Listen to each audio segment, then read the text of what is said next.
Roar! Ew.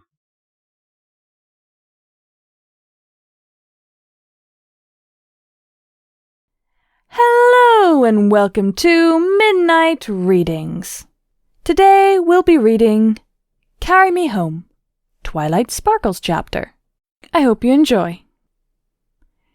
Spike walked at a slower pace, his gait lumbering as he moved across the fields outside of Ponyville. Princess Twilight Sparkle sat perched between his shoulders, one hoof holding a book as she rode her friend. Her horn glowed with energy as she manipulated a quill and scroll with her telekinesis, jotting down notes, her voice murmuring, more for her own benefit than Spike's, as she maintained a rolling commentary on her current reading. Spike had trouble hearing her. Her voice was so soft. In fact, he had trouble hearing much these days. But that was okay.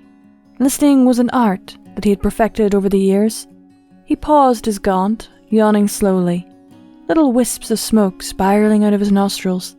He was tired after hiking out to the new orchard of sweet apple farms across town. The Apple family continued on as always, and Spike smiled at the memory of friends long past. The newest generation supplanted the old, and time marched ever on. Spike, however, was always there to watch them, with Twilight by his side. He'd spent the afternoon telling tales of many times great-grandmother Applejack and her work ethic and love for her family, qualities which persisted as her legacy. The apples had been hospitable, as always, and had even managed to get together enough cider for Spike to enjoy a few delicious sips. The taste brought him back through the years, bringing a smile to his face and a tear to his eye. Applejack would be proud, Spike mused to himself. Twilight hummed, looking up from her reading at Spike. Spike smiled at Twilight. Nothing. Just an old dragon's mulling over his thoughts.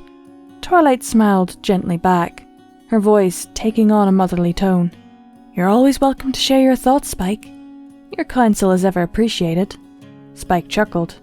You try too hard to sound like Princess Celestia these days, Twi.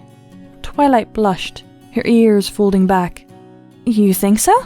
She asked, sounding more like her usual self. It's fine. Just don't forget to be your own pony sometimes, Twilight. After all these years, I think you'd appreciate that advice. Spike said, yawning again, and slowly lying down to rest for a bit.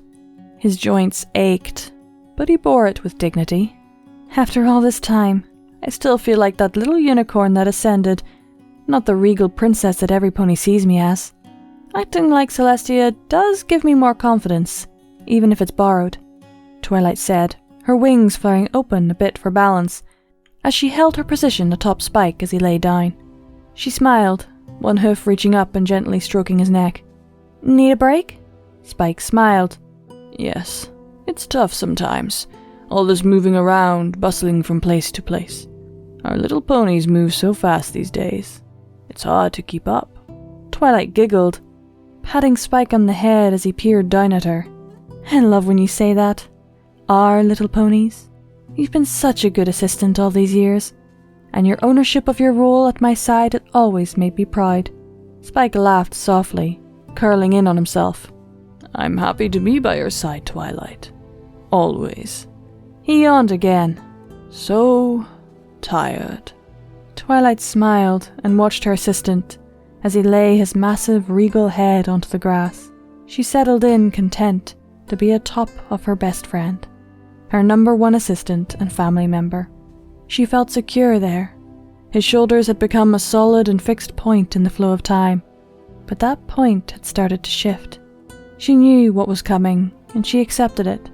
Spike often spoke to her of rarity lately, and her last words to him, "The good times are made all the sweeter by the sad ones," she whispered, running a hoof along one green ridge on Spike's back. Spike murmured, one eye winking open to peer at her. Nothing. Rest, Spike, and dream of white unicorns, Twilight said, winking at him. Always, Spike mumbled, his eyes closing. His breathing evened out slowly. Twilight sat atop him for a long time, reading and observing her friend. Smoke spiraled up from his nostrils as he snored, and his body was warm beneath her. The smoke slowed. A Spike sleep deepened, his body relaxing. Twilight stood up after a while, the sun beginning to set behind her. She smiled, her eyes closing as she raised her wings and lit her horn up. For a few beautiful moments, her magic touched the universe, mingling with the magics of Celestia and Luna. 3 alicorn powers commingled, like gentle caresses and warm embraces from loved ones, and the sunset was shot through with beautiful streaks of colour and light. Twilight made a symphony of colours, surrendering the day to the night, her own magic enhancing the work of the other alicorns. As Luna's moon rose up, Twilight stepped away, folding her wings and opening her eyes. She turned, regarding the dragon beside her, his form still, restful. She reached out with one hoof, stroking his nose. With a small smile, her horn lit up with a violet hue, and she lifted the massive dragon in her magic, cradling him and placing him near her back, just as it always had been in the days so long ago, and she carried Spike home.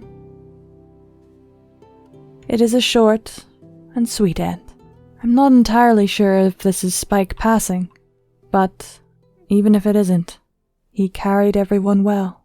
That was the last chapter of Carry Me Home, written by Propmaster.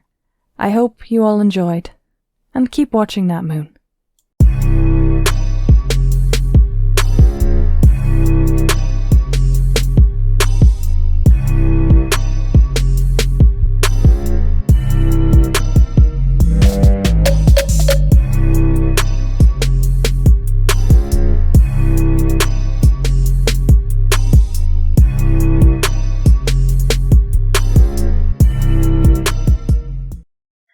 And a howling thank you to my Patreons.